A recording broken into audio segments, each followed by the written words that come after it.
All right. Welcome, Elaine, back to the Zoom room again for another live session in the Art of Letting Go program. So,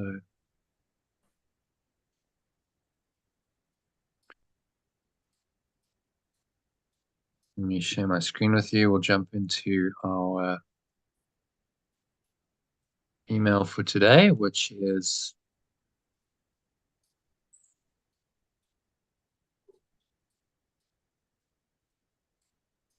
an inspirational quote and our daily message, daily lesson. And that'll lead us nicely into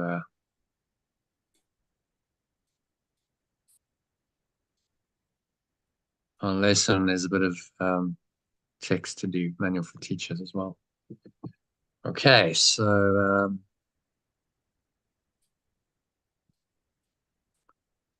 let me share my screen with you.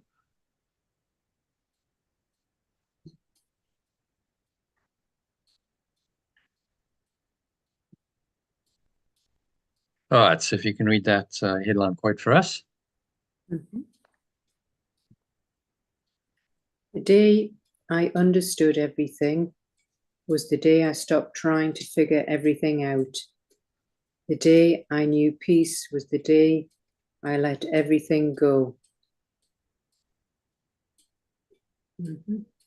Yeah, American poet and author called C. Joy Bell C. It's obviously her pen name, but it's a great quote, which was actually, if you recall, was part of it was the headline quote on the Atonement course manual. The day I knew peace was the day I let everything go. So she's stating the relationship between letting go of our own understanding of life and peace of mind very clearly. Mm.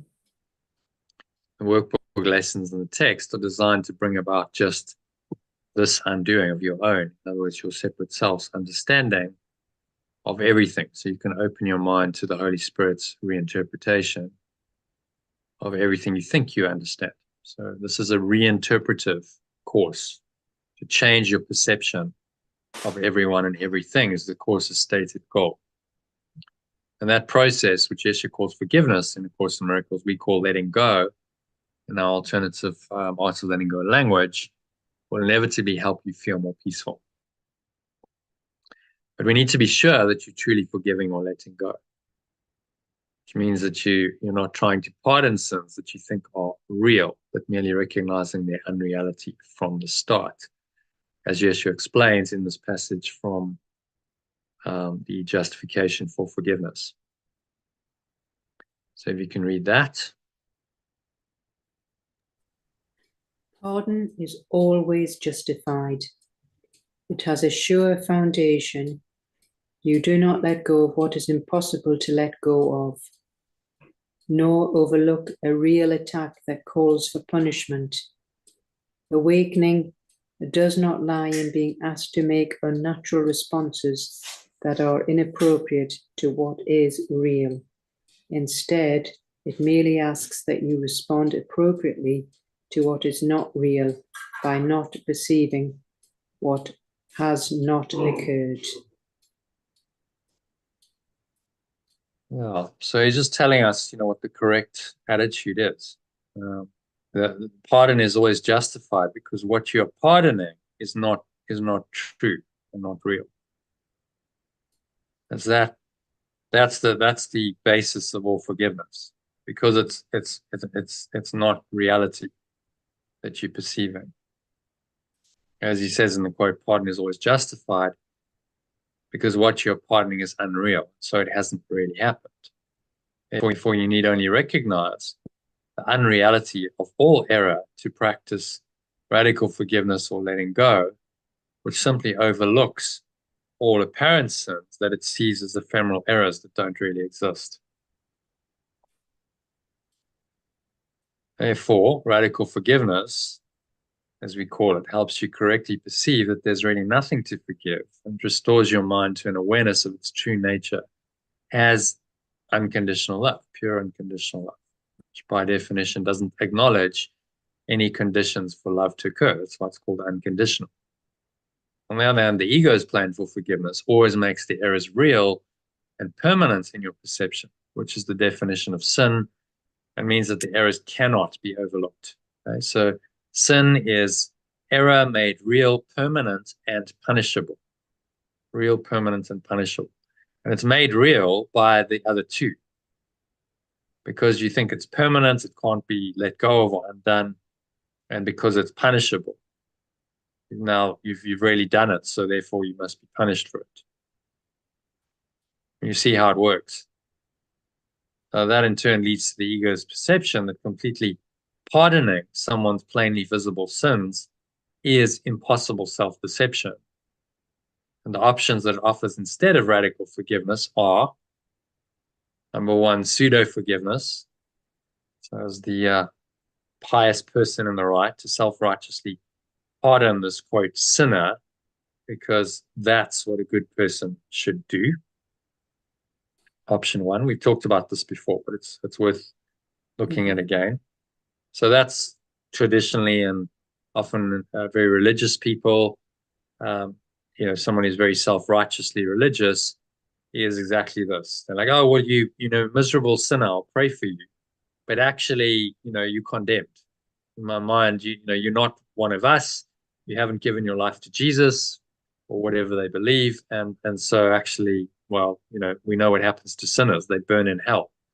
So I'll pray for you, but actually in my mind, I'm actually kind of condemning you. You see? So it's not really forgiveness at all. You're still very much separate from that person in your mind. And there's a condemnation of that person, which of course splits the pseudo forgiver's mind, and they very much see duality. They see themselves as separate from the other person. And then number two is compassionate forgiveness. So to try and understand that the person did the best they could, given their state of consciousness at the time, try hard not to judge them for their mistake. So that's the one we've discussed before, where you kind of go, well, it's happened, but all right, the person is whatever. They have some challenges. They've had a difficult past, background, childhood. And so I make allowances. I kind of mitigate my judgment a bit. But in my mind, it still happened. And now I'm trying to mitigate my negative feelings about it. So both of these approaches missed the mark of radical forgiveness for different reasons. And so they won't work to free you from all suffering. The first approach, pseudo-forgiveness, and I've called it that because it's really judgment and condemnation masquerading as forgiveness, designed to reinforce the separate and superior identity of the person who's bestowing the forgiveness, doing the forgiveness, without any genuine intent on his or her part to let go of the judgment and condemnation. So it reinforces the separate identity. That person is then thinks in their own mind they're very superior. And as I said, it lends itself to particularly, very religious people, because they think they're so superior because of their religion. So they will set themselves up above someone else and condemn them. And even if they don't recognize what it is that they're doing, they are very much separating themselves from that other person in their mind, saying, well, I'm the righteous one and you're the sinner, and you're the one who's going to be damned to hell unless you become more like me. And if you become like me, then of course, we both saved. So it's not really forgiveness at all, which always entails the letting go of the negative thoughts and emotion and the self-concept that's behind those negative thoughts and emotions in the mind of the person forgiving. It's really judgmental condemnation in disguise. So when we talk about judgment in the negative sense, judgment is really condemnation. It's when you made it real in your mind, it's permanent and it's punishable. Sin seems to be real, and now there must be punishment for that. Whether you're going to apply that punishment or you believe God's going to apply the punishment, or the universe or karma or whatever. It's the same thought system, a thought system of judgmental condemnation. So because healing happens through the unification of seemingly separate minds, pseudo-forgiveness can't ever heal anyone, but rather reinforces their separate self's identity in the minds of both the person pseudo-forgiving and the person on whom the pseudo-forgiveness is bestowed. As the imagined superiority of the person pseudo-forgiving over the, quote, sinner will be strengthened in his mind, while the sinner will sense that she is really being condemned by the other person and will usually react to the pseudo-forgiving person based on her supposed guilt in a defensive, angry, or fearful way, which then strengthens her false self-concept of being a guilty sinner and her sense of being separate from the pseudo-forgiver. So it really perpetuates the separation. It doesn't bring minds closer together and back to a sense of oneness. It just entrenches. This has happened. Someone must now pay for this, and if it's not you, then it's going to be someone else, and then that gets projected out onto someone else. So always seeking to accuse and blame and complain. So and it's pretty easy to see that that's not going to work. That's not forgiveness at all. It's just false forgiveness or pseudo-forgiveness. But you may not be so convinced about the second type of forgiveness that you go engage in, which I call compassionate forgiveness. So you might say, well, what's wrong with compassion? Certainly it's a spiritual quality, one we should be trying to cultivate. It's a big thing in the Buddhist teachings, loving kindness and compassion. So this is where the ego, which remember is just your belief in separation and your related belief in the reality of your separate self, gets really devious and cunning. Because on the surface of it, this seems to be perfectly reasonable. But if you're willing to scratch a bit below that shiny surface of the thin veneer, you'll see that beneath it lies the same rusted core that characterizes all the egoic beliefs. So it's actually rotten at the core. How so, you may want? Because compassionate forgiveness still assumes that whatever seemingly happened to upset you has really happened. So it's making the illusion real, and then it's trying to mitigate the negative effects in your mind by trying to understand why the other person did what they did, which assumes that he or she really did do it and makes the situation and the characters participating in it real to the compassionate forgiver, who will then still have a sense of being a separate person living in a hostile world, trying and struggling to forgive what is seemingly unforgivable. So even though the compassionate forgiver is trying to lessen the negative impact of the seeming offense in their mind, which is a step in the right direction. So it's not as bad as the pseudo-forgiveness, which is no forgiveness at all. You're taking a step in the right direction. If you still believe the offense was really committed, then the world and the separate identity operating in it remain real to that person. So compassionate forgiveness is really a halfway house between the pseudo-forgiveness and the true or radical forgiveness that Yeshua teaches in the Course in Miracles, which he summarizes beautifully in today's quote. So perhaps just read that quote again. Sorry.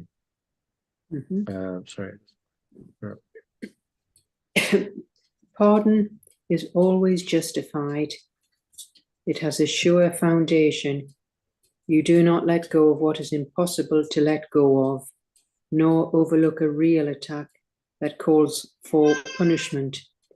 Awakening does not lie in being asked to make unnatural responses that are inappropriate to what is real.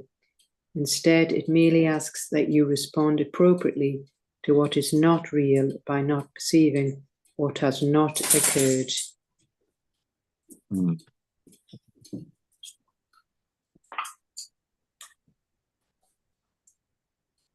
So this is what radical forgiveness means. So compassionate forgiveness, at least you kind of, there's some change of mind because you're trying to change your perception and trying not to be so judgmental. So it's heading in the right direction. But You will never find true peace of mind with compassion and forgiveness, because how can you? You've made it real, and it still hurts, but then you try and mitigate the hurt.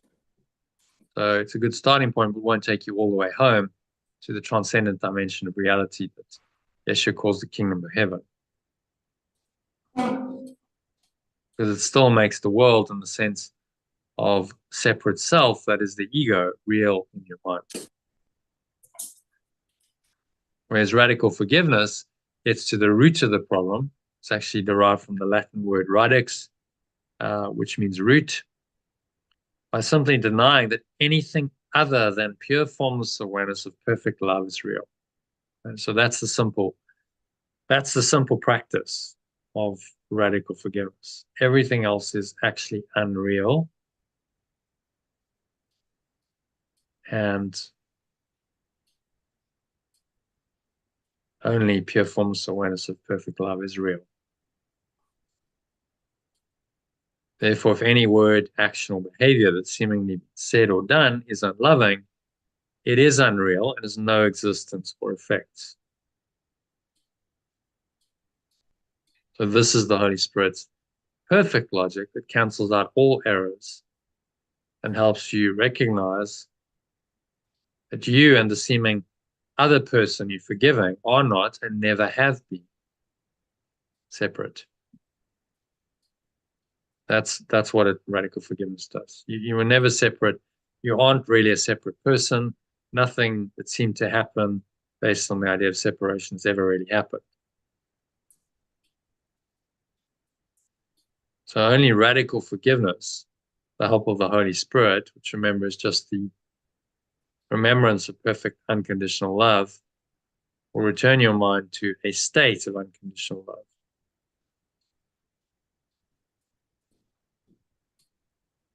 Once you realize that you and everyone and everything else that seems to have a separate form in this world are really one and the same awareness, one pure formless awareness of perfect love. So that brings us to the session, which we're just doing. Any comments or questions about that three-level model of forgiveness: pseudo-forgiveness, compassionate forgiveness, and radical forgiveness? Elaine? They're clear to me, yeah. Yeah.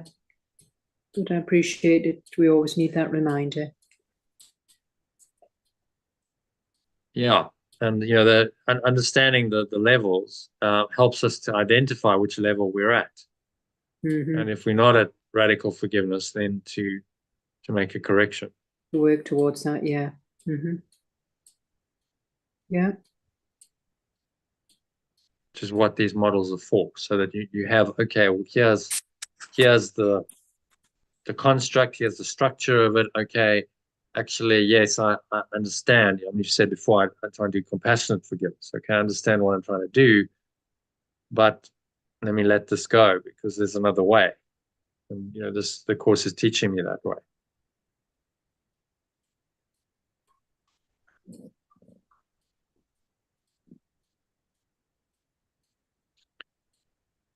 Okay, so yeah, no questions or comments on that. That leads us partially into the lesson. So let's go straight into lesson 305. And then there's section 22 of the Manual for Teachers, in which Yeshua asks and answers the question, how are healing and atonement related? Okay, so let's jump into the let's find the right one, lesson 305.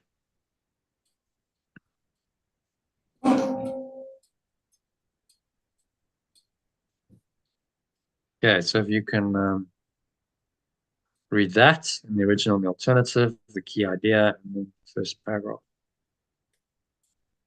There is a peace that Christ bestows on us. My true self gives peace to everyone. So just translated it, that there's a peace that Christ bestows on us. It's quite formal. It's quite, well, I find it quite difficult to connect with that because it's the language is It's a bit and biblical. it's using the word Christ. So like, well, the idea of some kind of outside entity, Christ, a lot of people would believe that it's saying Jesus who's giving them, he was the Christ. He's giving them, he's bringing peace to them, and they're waiting for some kind of peace to descend upon them. When actually the Christ, being the true self, once we identify with this, that true self brings us peace of mind. So my true self gives peace.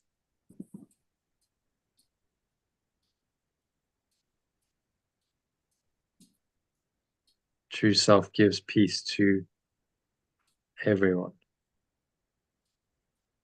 A very comforting, reassuring thought. And you are never separate from your true self. That is who you really are. So I think it brings it much more internally, an internal locus of control. Christ is not outside of you. Christ is just your own true self. Has been there forever, but you've covered over with your own ideas, which created a false self-concept and a false world to match it. All right. So let's read number 1. Yeah. So I just needed to open the door for the dog. Who uses but Christ's vision finds a peace so deep and quiet, undisturbable and wholly changeless, that the world contains no counterpart. Who uses only their true self's vision finds a peace so deep and quiet, undisturbable and wholly changeless, that the world contains no counterpart. Comparisons are still before this peace.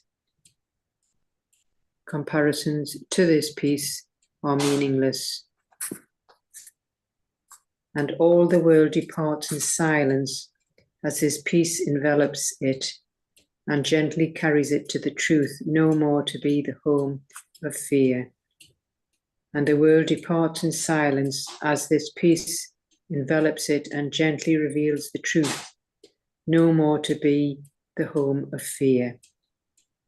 For love has come and healed the world by giving it Christ's peace. For love has come and healed the world by giving it my true self's peace.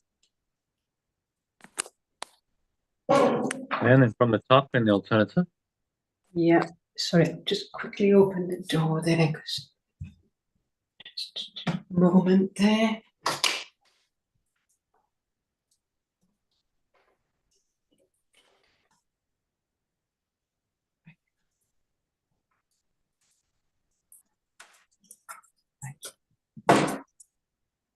Whoever uses only their true self's vision finds a peace so deep and quiet, undisturbable and wholly changeless, that the world contains no counterpart.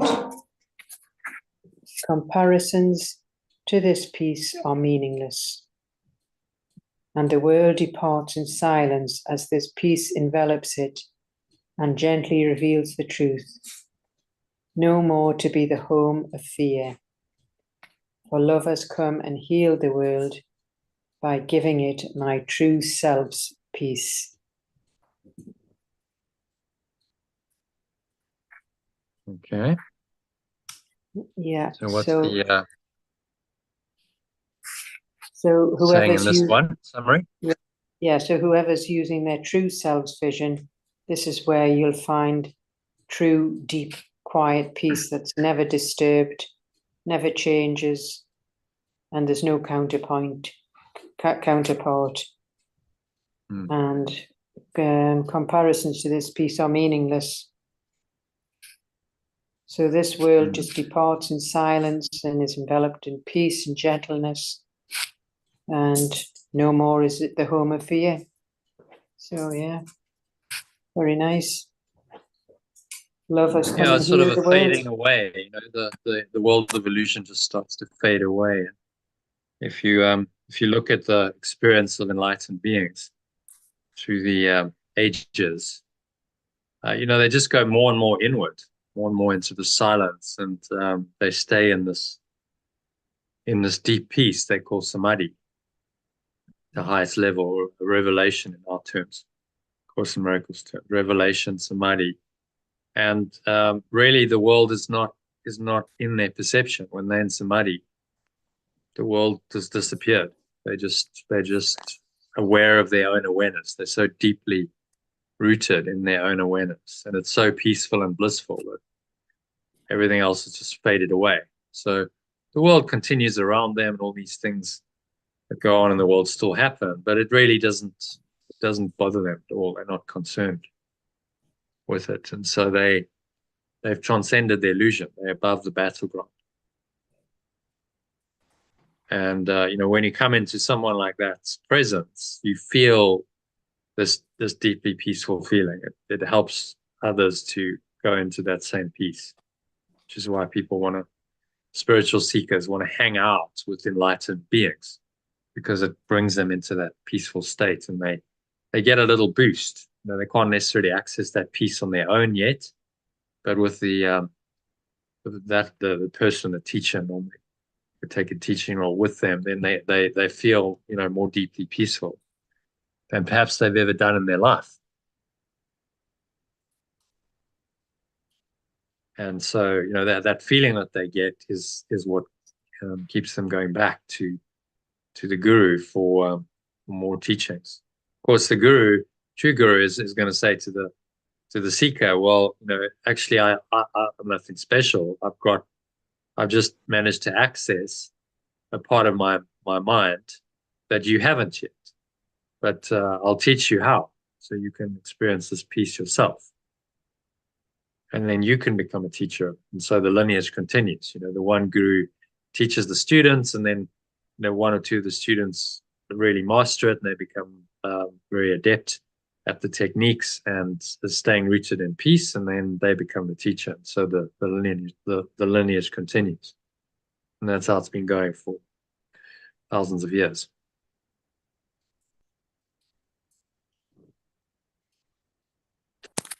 Okay, so anything else on number one? I think it's a nice message of peace. It is lovely message. There really is no counterpart. Mm-hmm. You can't really relate it to anything in the world, because it's completely transcendent of the world. There's no counterpart in the world for samadhi. It's a state that's completely opposite to everything, to perception, and to everything the world stands for.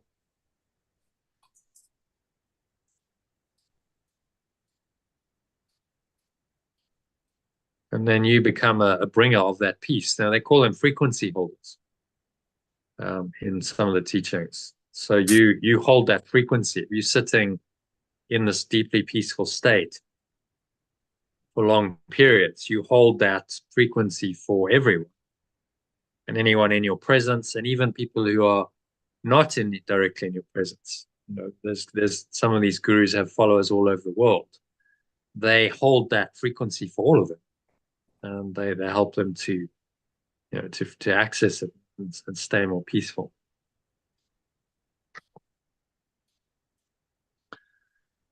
All right, so then just the prayer, which is just addressing your true self. It's really an affirmation saying, okay, this is my intention. So if you read that in the original alternative, kindly. Father, the peace of Christ is given us, because it is your will that we be saved. Help us today but to accept your gift and judge it not, for it has come to us to save us from our judgment on ourselves. My source, the peace of my true self, is given to me, because it is through your awareness that I am awakened. Help me today to accept only your gift and not judge it, for it has come to me to free me from my judgment of myself.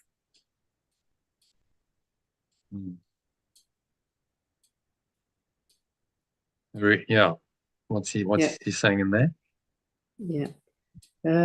Well, we ask our source for the peace of our true self to be given through its awareness so that it can awaken us. But we need to accept this today, the gift, and not judge it. It has come to me free from my judgment. So it comes free to us from not judging ourselves. Yeah, is that what it means? Sorry. Yeah, it's come to me to free me from my judgment of myself. Yeah, yeah. So we judge and condemn ourselves, but accept only your gift and not judge it. So, this deep peace comes from God, comes from our source, pure formless awareness of perfect love. And in this peace, there's no judgment, no condemnation of ourselves or anyone else. Because if you condemn anyone, that disturbs your peace, you've noticed. As soon as there's condemnation, oh yes, yeah, your peace is disturbed. You can't have peace and condemn. So this is, above the battleground of sin and guilt and the thought system of condemnation lies this deep peace, which is always available to us if we want it. Saying, well, can you go? Can you go into it and allow it to envelop you and really trust this peace to guide you in your life? Above all else, above all else, what do we want? We want to be peaceful. You can call it happy if you want. It's a kind of a foundational peace. Happiness is like foundational peace.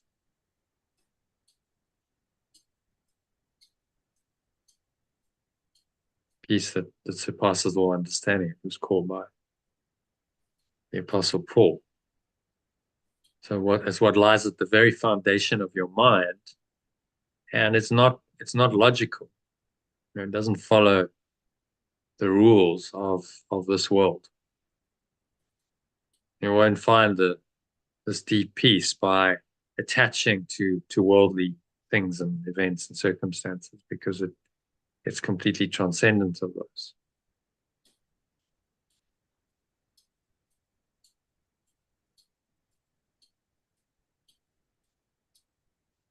Okay, so any other thoughts on that paragraph or on the lesson? That's very, lovely, beautiful lesson. Yeah. And I aspire to it. Because, like I say, it's what keeps you going. Yeah, and so, well, yeah, for me, because I'm still on the roller coaster of life.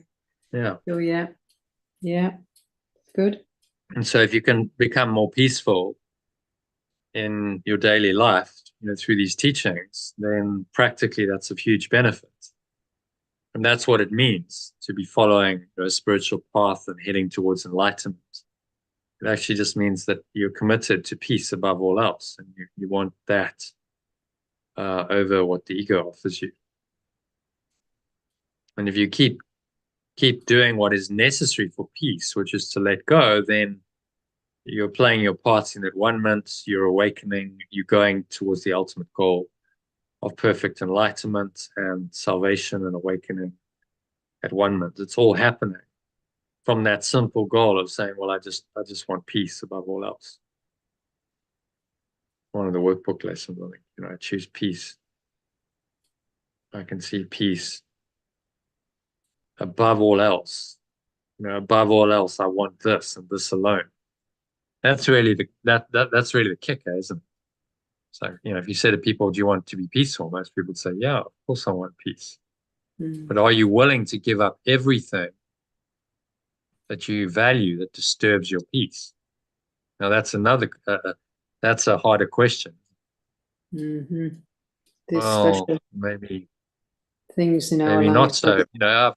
We've all got our things we're attached to. I've got my addictions, my attachments, my special relationships, the things I like to do that I'm attached to, the substances I use over and over, whatever it is. Am I willing to give up all that so that I can have this deep peace of mind. And most people are not, because they don't see the equation simply enough. They don't recognize that actually, in order to be peaceful, that's required. You've got to let it go. There's no other way. Got to let go of all those worldly values in order to have, true peace of mind that's undisturbable, which is what he's offering us. You have to let go of worldly attachments and values entirely. Hey, there's Kim. That's great. Second time in a few days.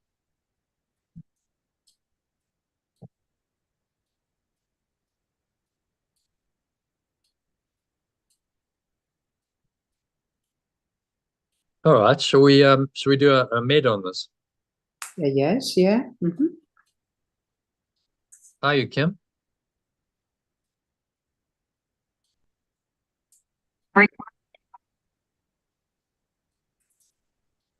Hi, Kim. Welcome.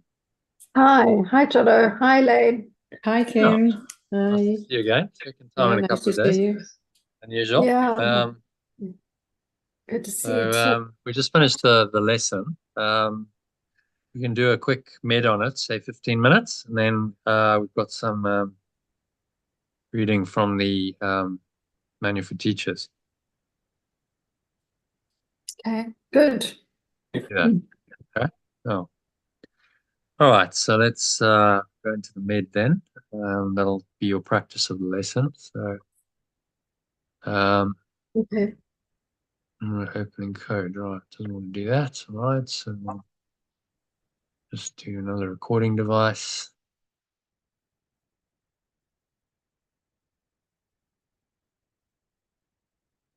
All right. So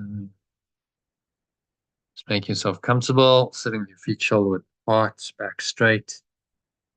Up your hands in your lap, close your eyes. And start off with a nice deep breath in through the nose. So breathing in, noticing how the stomach rises and the chest rises, subtle flow of air in through the nostrils. Pausing at the top of the inhale. Just scan your mind, notice anything that's disturbing your peace. Any thoughts, emotions. Notice any related body sensations. We've got tension, stress. How does that show up? Often as stiff, sore necks, shoulders. And just breathe into all of that. And breathing in this peace that this lesson offers us. Remind yourself that my true self gives peace to everyone. That includes me. So breathe that peace in to every pore, every cell, every muscle of your body, every part of your mind, every fiber of your being is infused with this deep peace of God. Surpasses all understanding, it's been called. And just be willing to let go of whatever it is that's disturbing you. As in, it's just like a little cloud pattern. This deep peace is like the sky, blue sky that's unchanged, and there's this little cloud just blowing around, scudding around, close to the ground. And you're just going to blow it away. Exhale, releasing it, gone, blowing it away with the breeze of your breath into the nothingness that really is. Lower stomach into the spine. Expel the last remaining air out.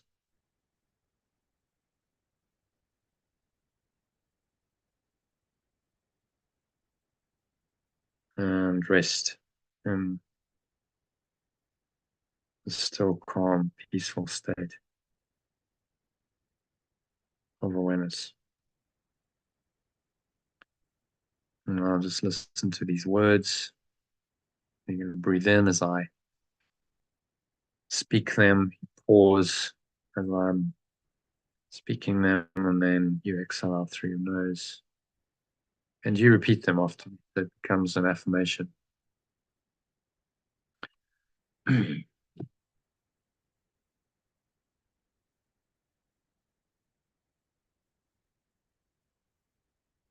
Okay, so hi John. We're just in the middle of a meditation, so Okay. starting. So Yeah. join us. So nice deep breath in, and you're breathing peace in.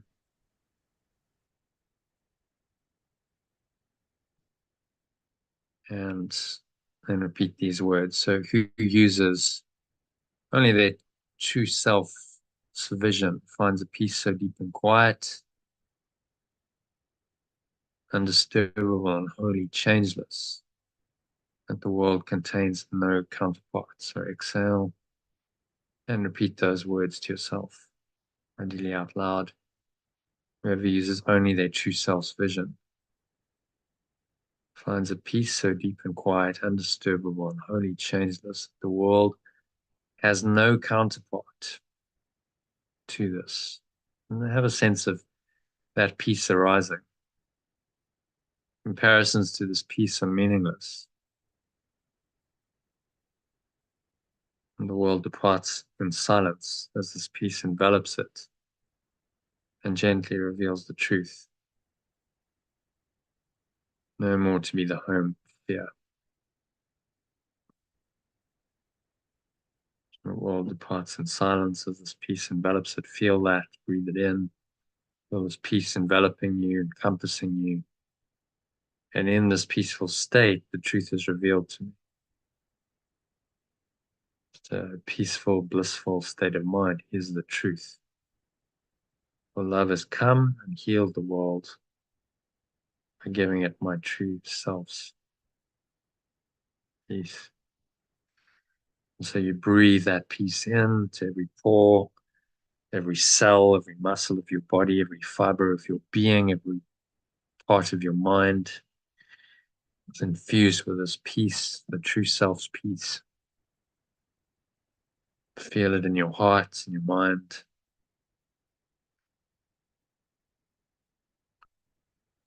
And say, Father, or my source, the peace of my true self is given to me because it is your will that we be saved, or alternatively, because it is through your awareness that I am awakened.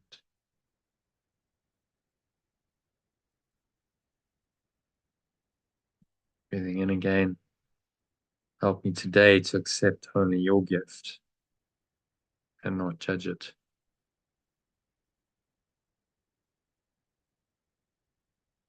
Help me today to accept only your gift and not judge it. To not decide that I want something else other than peace.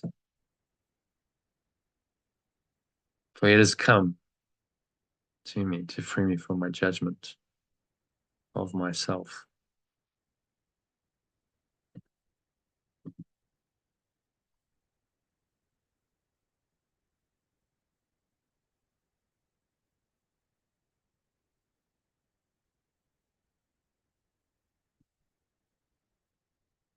It has come to free me from my judgment of myself. And exhale.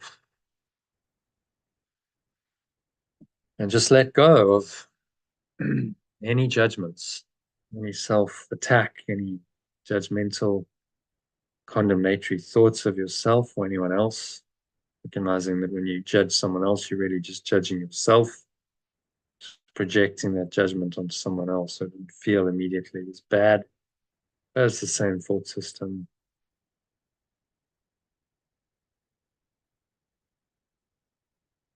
And then just feel, exhale, feel this deep peace that's being offered to you.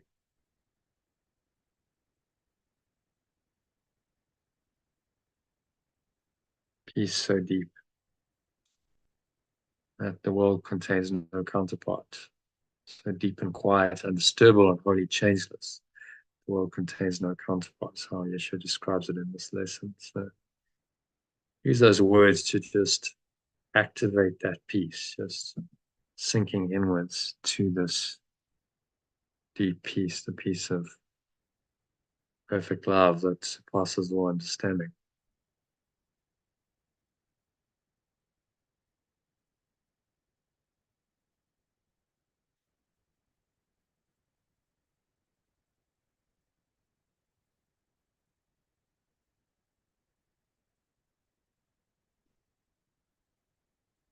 And just rest in this deep peace, stillness for a couple of minutes of deep silence. Nowhere else to go, nothing else to do. Just rest in this peace of God, as it's been called, peace, God, or perfect love that surpasses all understanding.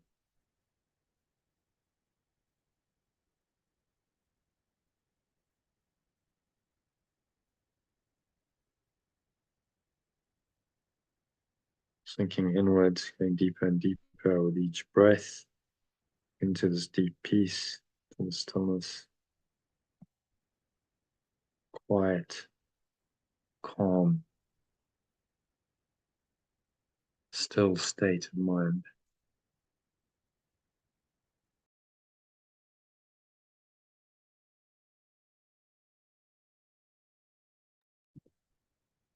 Where nothing can disturb your peace. Sink inwards to that deepest place, the deep peace in your awareness form. Another couple of minutes of deep silence.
So just gently coming back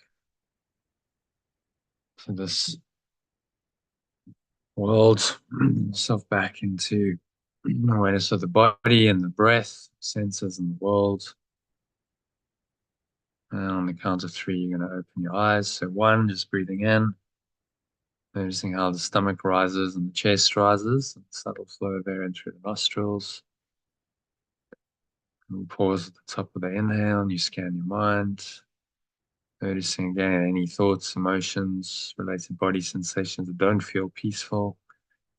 Remind yourself that the peace of your true self is given you to give to others, and we exhale and just release and let go, letting it all go, blowing it all out and away like a dark cloud or black smoke, leaving you. It's going, gone.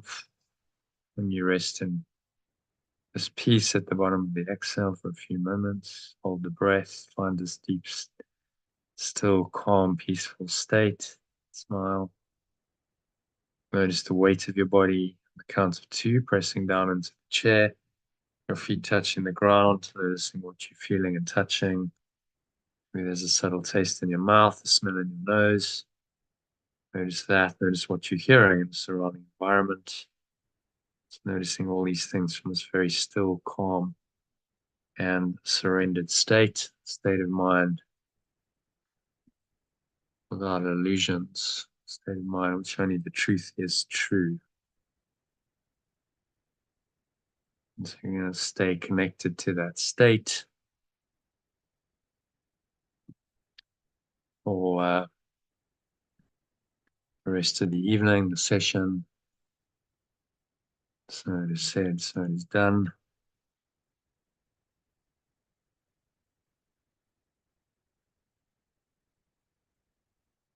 And now open your eyes. On the count of 3, just look around. Just take a minute to reorient yourself back into this world.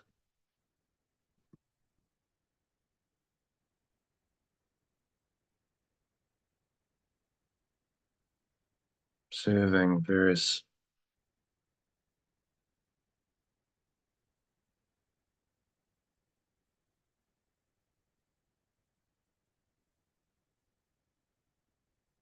objects in the room in this very, calm, detached way.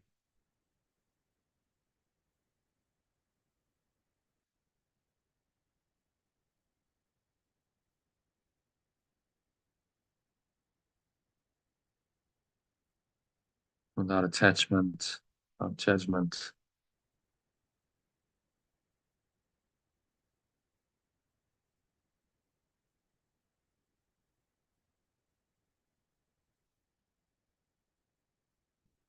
There's no drama, there's no need to have your peace disturbed in any way.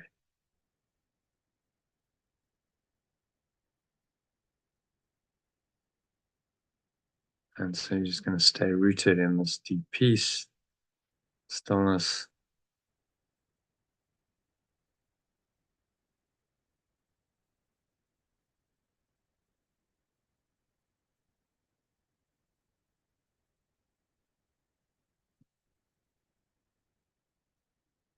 And let that carry you through the rest of the session.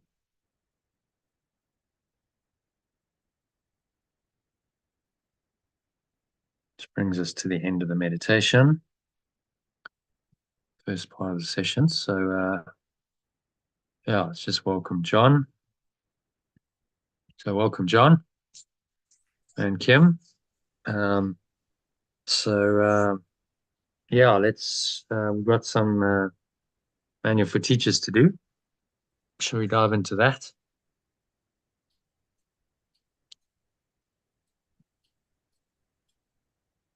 Let's have a look at Yeah.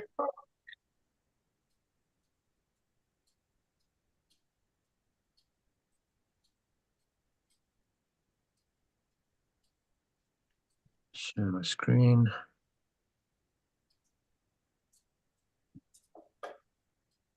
Yeah, so this one is called Section 22, and the question is, how are healing and at-one-ment related? So, maybe I could start, because I'm going to have to disappear for about 20 minutes in about 15 minutes. okay, yeah, start with the with paragraph 1. I'm also on the clock a bit, so let's just read in the alternative. If you don't mind. Okay. Healing and atonement are not related. They are identical. There is no order of difficulty in miracles because there are no degrees of atonement. It is the one complete concept possible in this world because it is the source of a wholly unified perception. Partial atonement is a meaningless idea. Say it as at-one-ment, John. Say it as at-one-ment. Okay, That makes a difference. Partial at-one-ment is a meaningless idea, just as special areas of hell in pure formless awareness of perfect love are inconceivable. I accept at-one-ment and I am healed. At-one-ment is the message of perfect love. I accept its message and what remains to make sickness possible. I accept its message and every miracle has been accomplished. To let go is to heal. The teacher of perfect love has taken accepting the at-one-ment for himself as his only function. What is there then I cannot heal? What miracle can be withheld from me? Yeah, I'll just change that to themselves as their only function. What is there then that I cannot heal? What correction? I think let's change that. Instead of be withheld from me, what correction can I not make?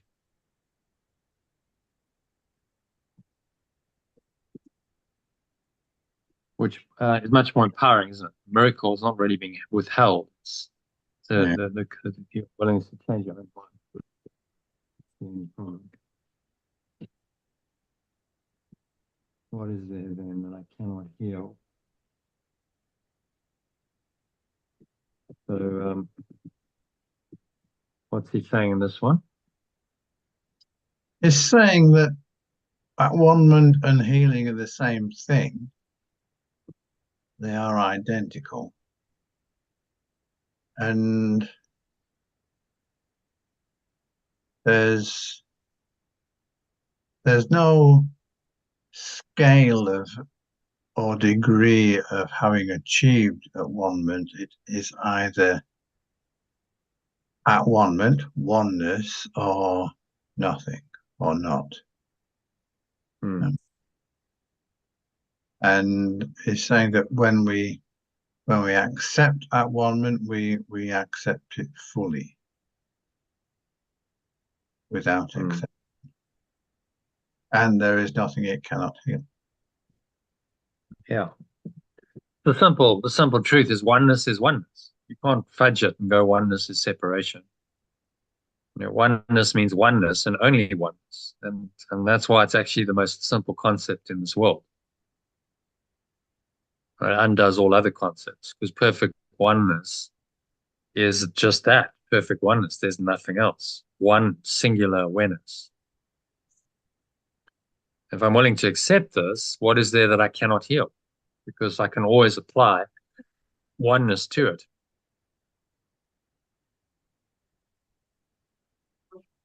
Whatever seems to happen in my dream, what correction can I not make by applying oneness to it? Saying, well, actually, in truth, whatever this illusion is just that. Oneness is still true. That's the only correction we ever have to make. but a difficult one, because it appears that there's something other than oneness. That's the whole illusion. I think this is the big one. The teachers of perfect love have taken accepting the at-one-ment for themselves as their only function. Sole responsibility of the miracle worker as the teacher of love is to accept the at-one-ment for themselves. That's, you repeated that in one of the recent, it was originally in the text and repeated it in one of the recent sections of the Manual for Teachers, in the context of now the teachers of perfect love. But it's the same thing, miracle worker, teacher of perfect love. So they refer to you in your right mind. So what is there then? If I'm willing to accept at one moment that I cannot heal, what correction can I not make? You're saying there isn't one. You can always apply oneness to everything in every situation without exception, if you're willing enough, if you want to. Okay, so yeah, any other thoughts, comments, or questions on number one? No, Okay. it's reassuring, positive. Yeah.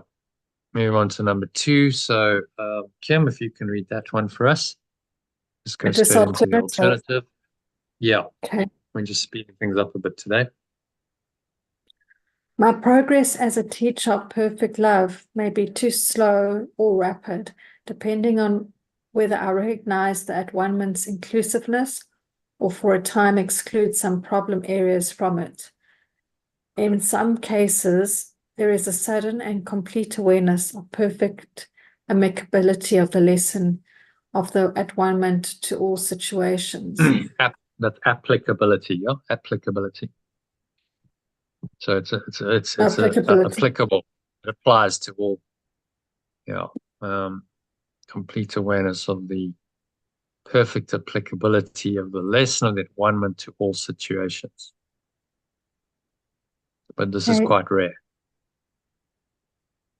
In some cases, there is a sudden and complete awareness of the perfect applicability of the lesson of that one-ment to all situations, but this is comparatively rare.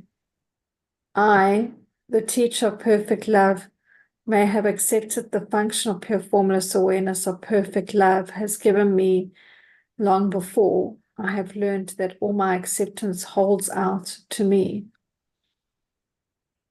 Yeah, maybe just say all my acceptance gives me.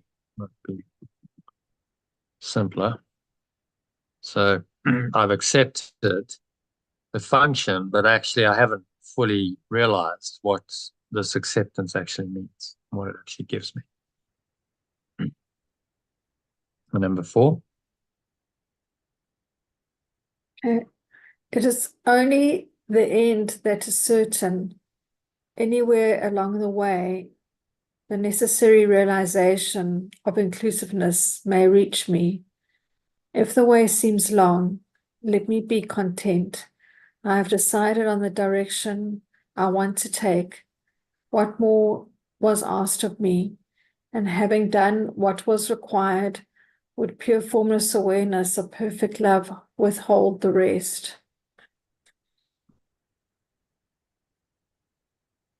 Yeah.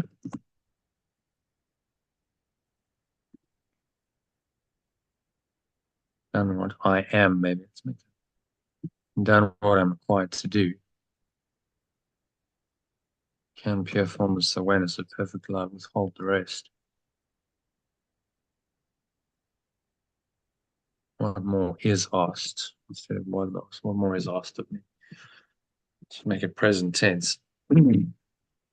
Okay, so what's he saying in this one? Summary.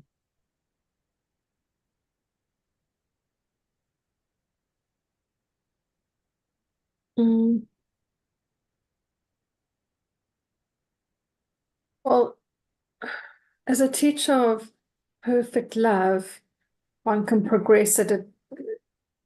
I mean, it can be a bit, well, the pace could vary depending on if you recognize the at-one-ment's inclusiveness, i.e. the healing's inclusiveness, or for a time exclude some problem areas from it. I don't know what the problem areas would be, but it could be that you arrived at. I've got an issue. No, you've got an issue in one area of your life. Maybe it's money, or it's relationships, or it's health, and you exclude that. You go, well, I'm not going to bring the Atonement into that. I'll try and work it out myself. That's what he means. So you're still using magic in that area of your life. You haven't, completely given everything over to the Holy Spirit.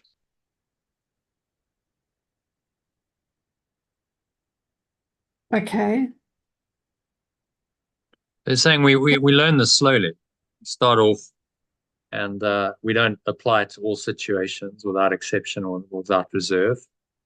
But that's part of the learning. It may seem to be a long way to go, but if the way seems long, let me be content because I'm headed in the right direction. Decide on the direction I want to take. What more is really asked of me? So as long as we're heading in the right direction, we're on the journey, then we're going to get there in the end, as long as we keep going. We don't turn around, which is, of course, what the ego is trying to do. Get us to turn around, going the other direction. So it's saying, just be patient. Don't accept overnight results. It's saying that's comparatively rare. Sometimes someone just gets it and they wake up and it's like, okay, I get it. And this oneness idea applies to everything. And I'm able to do that and just, transcend the illusion completely and stay rooted in oneness. But he said this is quite rare. Comparatively rare. Maybe just quite rare. This is quite rare. More often, it's a slow, progression in your learning, and as you go, month after month, year after year, you learn a bit more. You start to realize what this thought system's offering you. You start to apply it more consistently. You still make mistakes, but when you make a mistake, you realize that you have made a mistake quicker, and so slowly but surely you're learning this. And he's saying, well, as long as that's the case, you're on the right track. Don't get impatient about the result, because that's just more ego. And everything else, once you head in the right direction, everything will be given to you. Pure formless awareness of perfect love will not withhold the rest. So, this deep peace and bliss and samadhi, all this will come in time if you just, patiently, persistently carry on your path and just take the next step and the next step, which, involves just letting go as anything arises. Just keep doing that. And then you are on your path and you're doing what's required of you. Okay. So any other, is that clear? John said he had to go for 20 minutes. Okay. Back in 20 minutes. Yeah, it should still be going in 20 minutes. Okay. Yeah. Happy with that? It's just it's a process that, it might arrive, feels like it happens instantly, but mostly it's process. It's only the end. It's certain. the work in progress is the thing. And I think that's the mindset he's trying to give us, is like, okay, don't be impatient for results. Just keep chipping away at this, keep studying, keep practicing. As long as you're heading in the right direction, great. And, whatever needs to happen will happen. The Holy Spirit is really in charge of your journey, so you can relax. It's all okay as long as you're honest and you actually are heading in the right direction. You're not kidding yourself and going, yeah, no, I'm going, I'm doing the right thing and I'm living a, very spiritual life and I'm heading in the right direction. Actually, you're not. You're just kidding yourself. You just listening to the ego all the time. But if we're honest with ourselves, you can't kid yourself to that extent. So you kind of know, yes, I'm on track or I'm not. As long as you're on track, that's okay. So in your case, I know you don't have a lot of time to practice this and you're working and you're busy, but that's okay. As long as you keep going, you keep the practice going. That's really what he's saying. And you're heading in the right direction. And you keep trying to apply these lessons, the Atonement to every situation. You keep trying. You may not always succeed straight away, but you keep doing that. Trying, you're on the right track. And he's saying, well, that's okay. What more can then really be required? What more is really asked of me? Just keep letting go. That's all that's been asked of you. Yeah. Which is very comforting and a simple message. A very comforting message. Okay. I like that. The way seems long, let me be content. Yeah. Let me be content in the now, because I'm on my journey, and that journey is going to take some time, but that's okay, because that's what time is for. I'm doing what I'm supposed to do with my time here by going through this process, and it may seem to be very slow, but actually it's very, by comparison with the whole illusion, this dream world, which is 14-15 billion years old, actually it's lightning speed. You can do it even in several lifetimes. It's very quick. So it's giving us a longer term perspective and saying just relax, and as long as you're on the right track, don't be too worried about the final outcome. All right, so number 3 then. Elaine, if you can read that one. That letting go is healing needs to be understood. If I, the teacher of perfect love, am to make progress, the idea that the body can... Just pause there, then. Just going to fix this. I need to understand that letting go is healing, so it needs to be understood. If I, the teacher of perfect love, if I am to make progress, let's change that. I am to make progress as, because the teachers are teachers, but we're also learning. The teacher is learning all the time, self or herself. Okay, the idea of the body. The idea that a body can be sick is a central concept in the belief in separation's thought system. This thought gives the body autonomy, separates it from the mind, and keeps the idea of attack inviolate. Violet, yeah, so that means you're not questioning it. Maybe we'll just make that unquestioned. If the body could be sick, Atonement would be impossible. The body that can order a mind to do as it sees fit could merely take the place of perfect love and prove awakening is impossible. What then is left to hear? The body has become the lord of the mind. How could the mind be returned to the remembrance of perfect love unless the body is killed? And who would want awakening at such a price? Very interesting ideas. Yeah. What's he saying in this one? I don't know what he's meaning about the body's killed, because who would want awakening at such a price? We think in order to wake up, we must kill the body. Oh, right, yeah. How could the mind be returned to the remembrance of perfect love unless the body is killed? And of course, and that's quite a common thought. I mean, I've had it. Well, just do away with it. The body's an illusion. It enslaves you. It traps you in this world. Just, end it. And then you're free. It's not uncommon. And obviously that's going to lead you to suicide. And then, but then, who would want awakening at such a price? Well, okay, so what you're saying, I've got to kill myself in order to awaken. But he's actually saying this is not true. This is just another delusion of the ego. So you can stay in the body, you can learn your lessons, be patient, and your mind can be very peaceful, you can be very happy, while seemingly, continuing on your journey, still living in a human body. That's the happy dream. So that's what he's training us to do. And when the body is ready to go, because it's not permanent, then the body will go and you'll lay it aside and no drama. But when you're ready, to kill it prematurely would be to sabotage your lessons. You can't learn any more lessons. Once you end the body's life, you've got no vehicle anymore to continue in this world in this current form. You can get another one, so you could reincarnate, but then you've got to come back and have another body to get more lessons. So that's not necessarily what you want to do. So be patient. He's really saying, be patient. The body can be very useful. It's a vehicle for your learning. Be patient with it.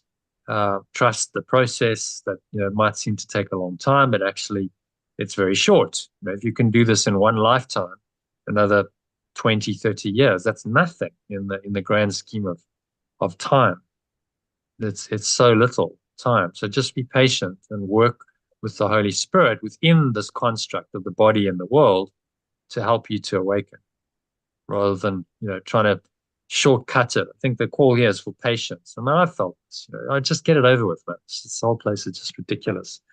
Just get out. But that is an immature thought, because there's still lessons to be learned. Are you sure if you do that you've learned all your lessons and you won't just reincarnate and come back into another body and then have to face the same impulse to commit suicide again in your next one, in your next life, you see? So we've got to resolve this in this life. And so it's kind of like, okay, I'm in for the long haul here. This is an ultra marathon, not a sprint, and I'll become like a marathon runner, very patient. It's not the person who wins the Comrades Marathon. It's a long, very ultra marathon in South Africa. It's about 90 kilometers. Kim will know talking about. They're not the person who goes out at a sprint. The guys who start the first 5Ks and they never come. But maybe they don't even finish the race because they just blow themselves up. It's the patient. It's like, okay, it's a 90K journey. I'm going to be patient.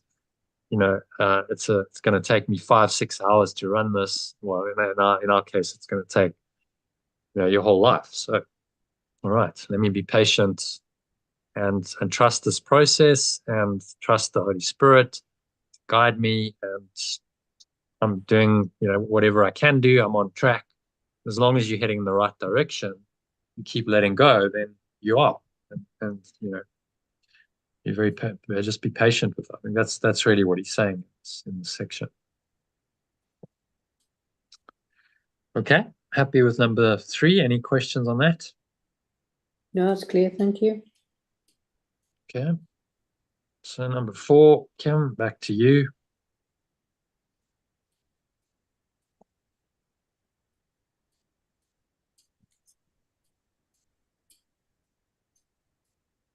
Okay, Kim, are you there? Okay, don't know what's happened to Kim. It's gone away. So, Elaine, if you can read that. Yeah. Certainly, sickness does not appear to be a decision, nor would I actually believe I want to be sick.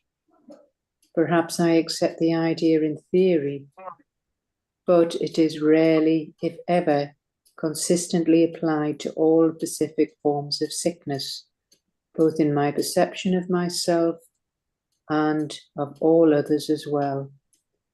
Nor is it at this level that I, the teacher of perfect love, call forth the miracle of healing.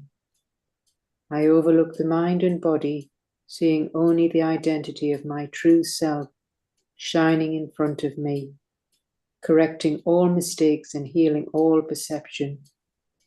Healing is the result of the recognition by perfect love's teacher of who it is that is in the need of healing.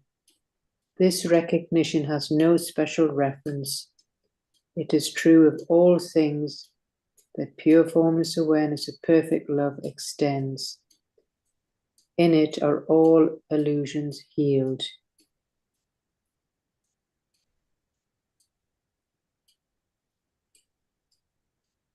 Yeah. What's he saying in this one? It's about sickness. And it's not a decision that we want. I mean, we can accept this theory in theory and apply this to specific forms of sickness, both in perception of myself and others.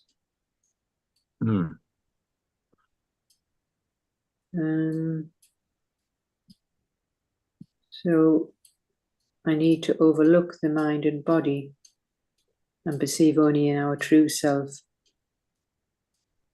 and correcting all the mistakes and healing. And who is in need, recognizing who is in need of healing, which is me. I'm in need of healing. You know, if I'm a teacher and a healer, but actually I'm really just teaching and healing myself. You know, so that's why the sole responsibility is to accept that one for myself. This recognition is no special reference, so it is true of all things that perfect love extends. So I'm nothing special. I'm just what perfect love extends. So, you know, I'm the Christ, the true self, but that's nothing special. It just means I've finally woken up to who I really am. And when I realize this, all illusions are healed in it, because it applies universally across the board. Doesn't matter what the illusion is, this truth of my true identity remains the same, and I can apply it and remember it in all of these illusions. And in that remembrance are all illusions healed.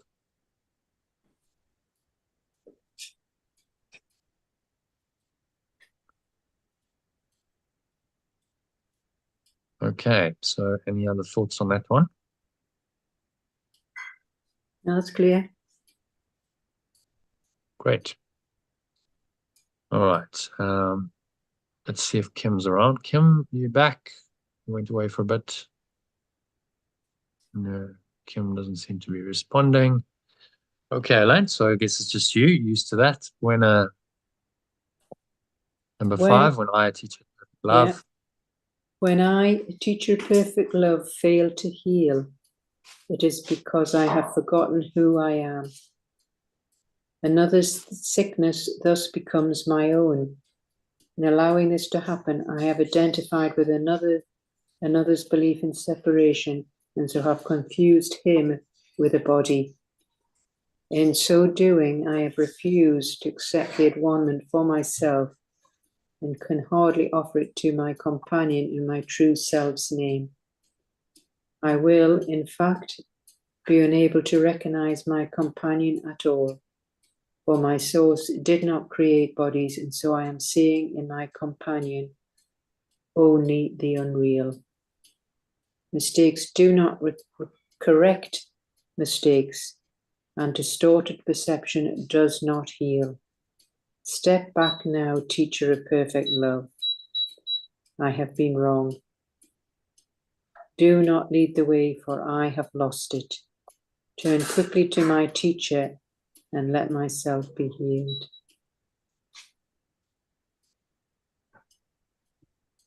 No. So, Thing in this one.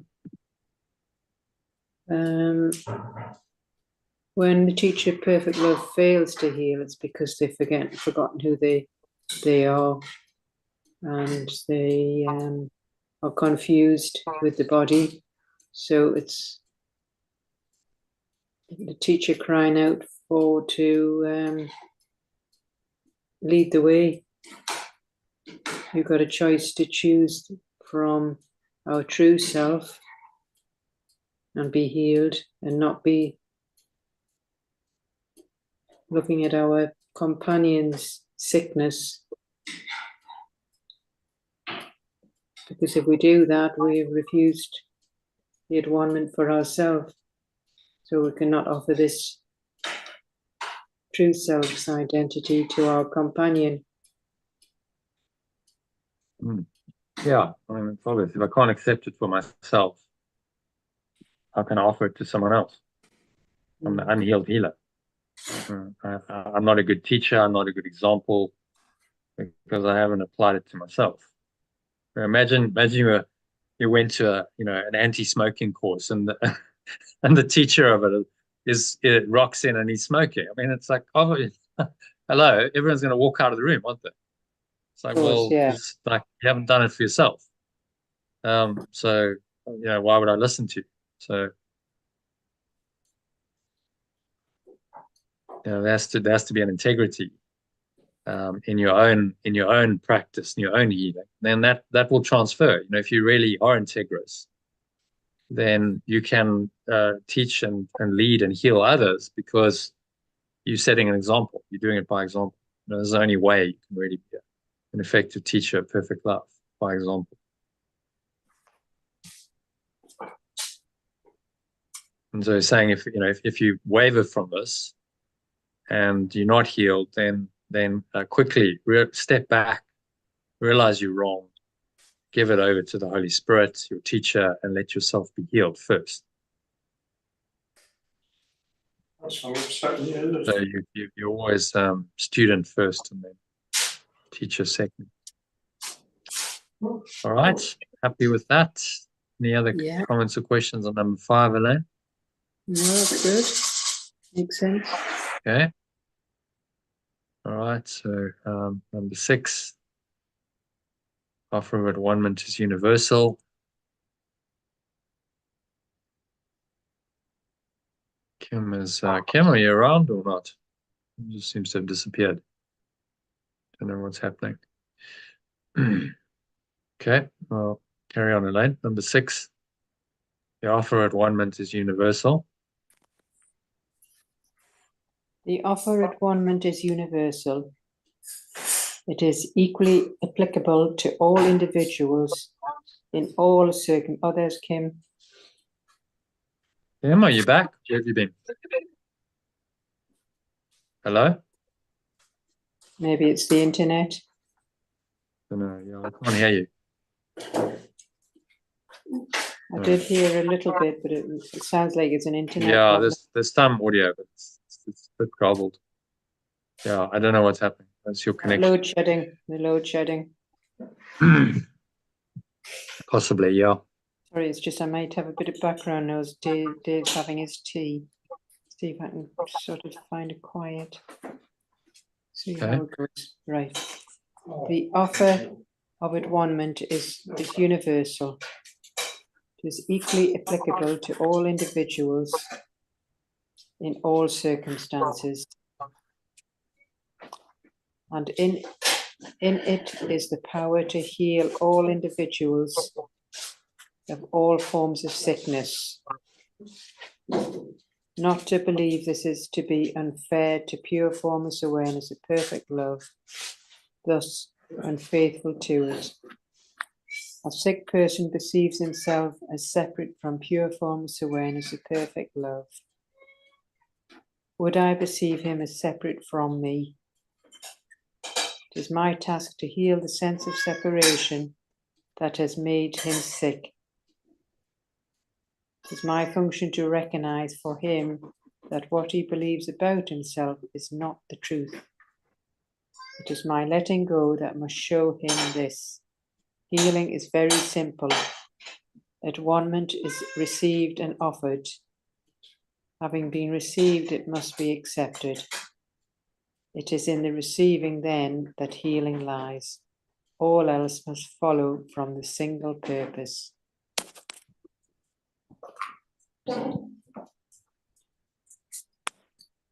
Yeah. What's he saying in this one? I'll just go somewhere quieter because there's a lot of noise. Just see if I can. Yeah, go I up this can top hear of the that. stairs. It's trying to get it with the internet though because it goes off. See if I can. Can you still catch me here? I'm at the top of the stairs, just getting away from all the background noise there. Yeah. Right. So what's he saying in this one?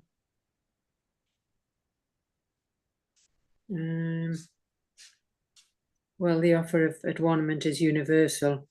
It applies to all of us in any circumstance. So its power is to heal all individuals of all forms of sickness. And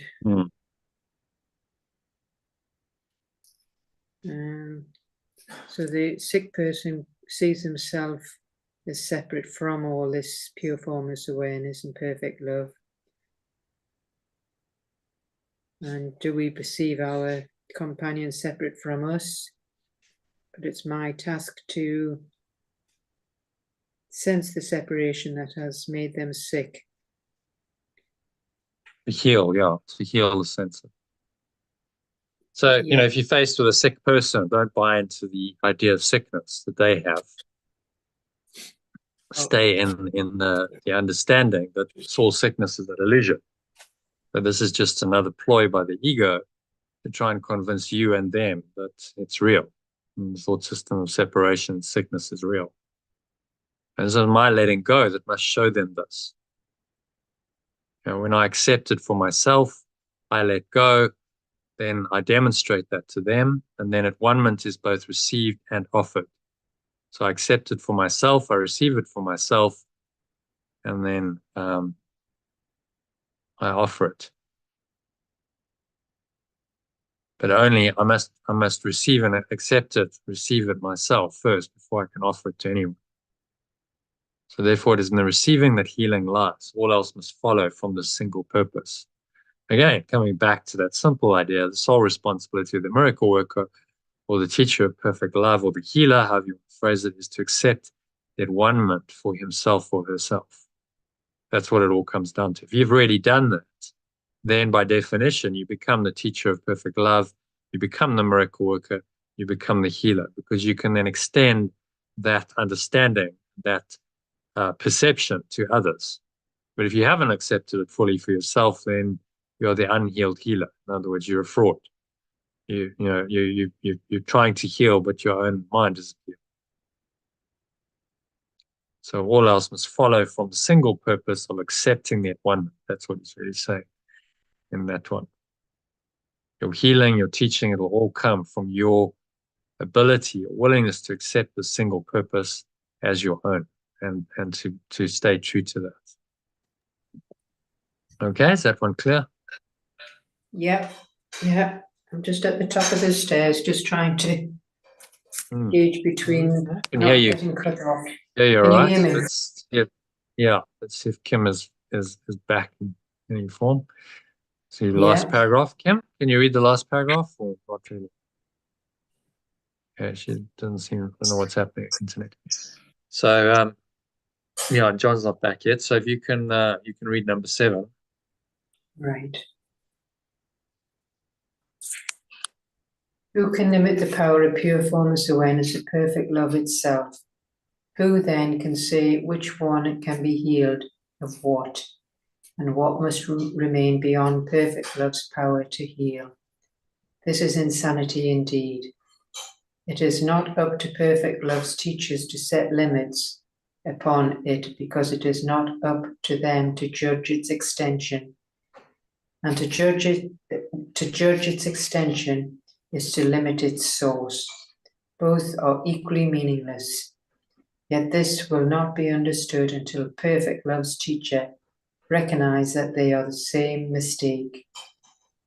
Herein does he receive atonement, for he withdraws his judgment from the extension of perfect love. Accepting him as pure formless awareness of perfect love extends him. No longer does he stand apart from pure formless awareness of perfect love, determining. Where have I gone? Where have I gone? Okay, so just pause there. There we go. Yeah.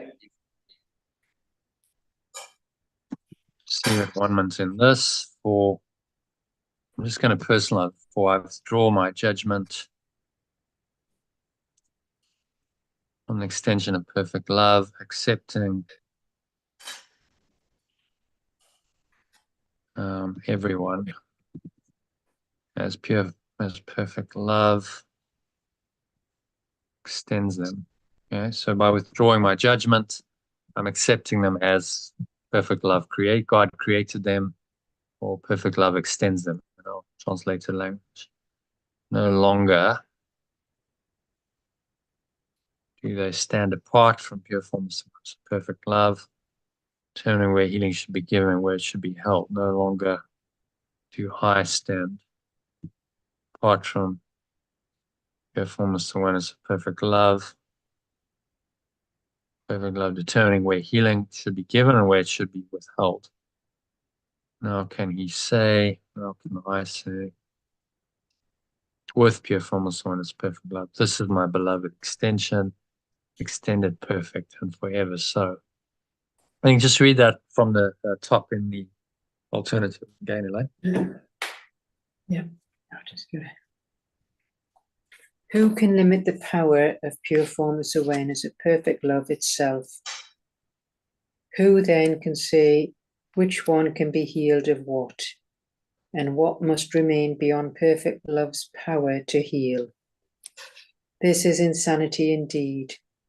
It is not up to perfect love's teachers to set limits upon it, because it is not up to them to judge its extension. And to judge its extension is to limit its source. Both are equally meaningless. Yet I will not understand this until I, as perfect love's teacher, recognize that they are the same mistake. I receive atonement in this, for I withdraw my judgment from the extension of perfect love, accepting everyone as perfect love extends them. No longer do I stand apart from perfect love, determining where healing should be given and where it should be withheld. Now can I see, with pure formless awareness of perfect love, this is my beloved extension, which is extended perfect and is forever so. Yeah, nice. What's he saying in that one?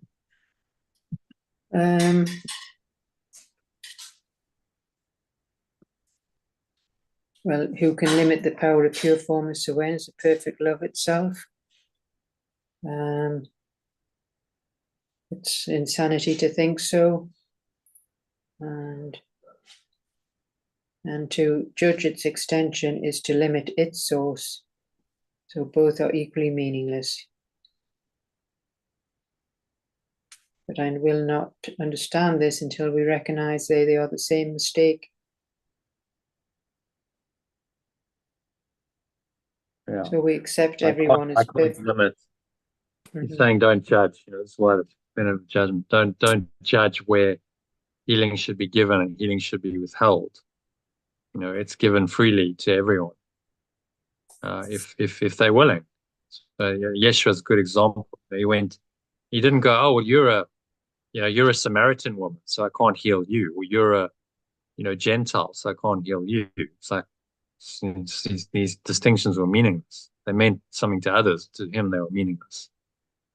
It's like, well, God, this awareness heals everyone because it's the same. It's one singular awareness that's in everyone, irrespective of the form of them, the body, and anything else. And then a nice, ending. This is my beloved extension, which is extended perfect and is forever so. Which is extended perfectly forever.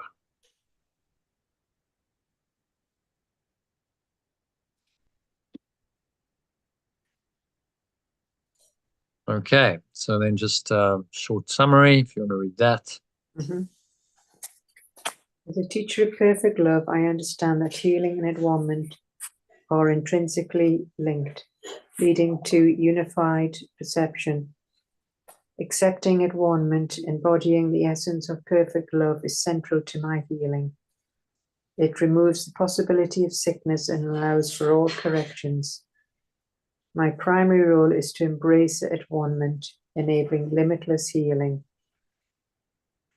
My progress hinges on recognizing atonement's inclusiveness, which might be immediate or gradual, but the ultimate realization of its applicability is certain.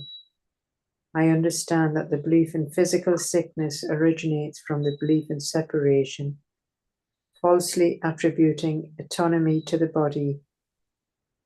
In my teaching, I focus not on physical healing, but on recognizing the true self in everyone, which corrects misconception and heals perceptions universally. When I fail to heal, it indicates I've forgotten my true identity and have aligned with the belief in separation, mistaking others for their physical forms. This prevents me from accepting atonement for myself and extending it to others.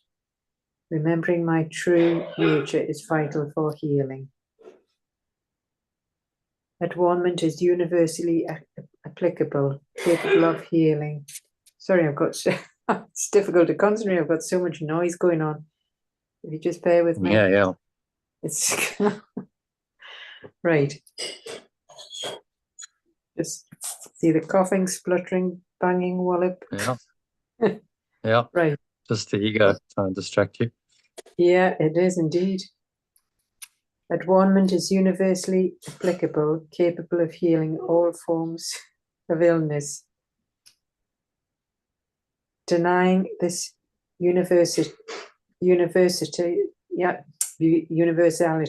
Can you say that word for me? Or universal, that's better. Let's say universal applicability. Universal applicability is unfaithful to pure formless awareness of perfect love. My task involves healing the sense of separation in others and recognizing their true nature.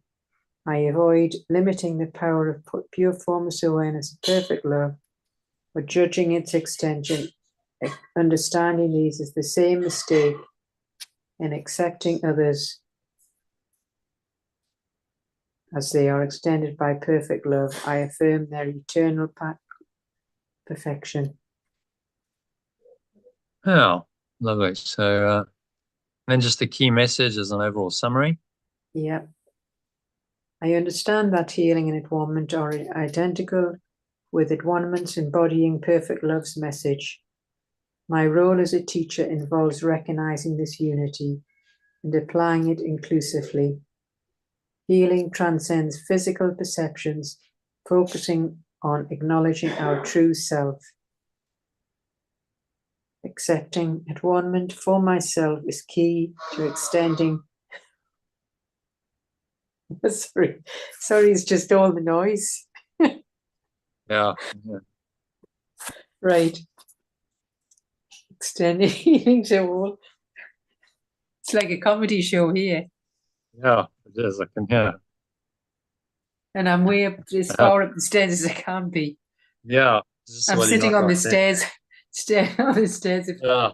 Okay. Well, then just a last summary. So what's he saying there in summary of it?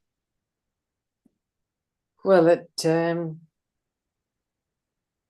the role of teacher is recognizing the unity and applying it universally.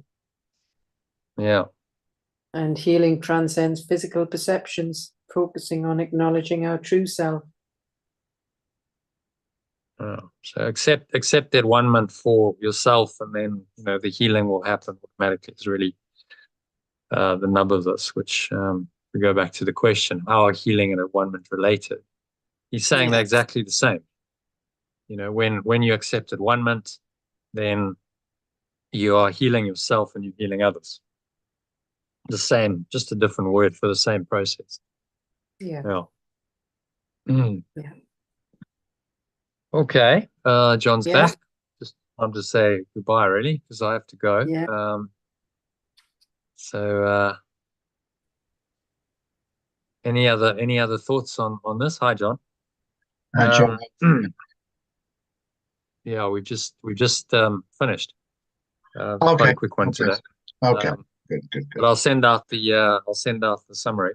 Really, the key message of this is healing is atonement. When you accept atonement for yourself, then you're healing yourself, and you can then heal others. It's as simple as that. If you don't accept atonement for yourself, then you're the unhealed healer, and you can't really heal anyone.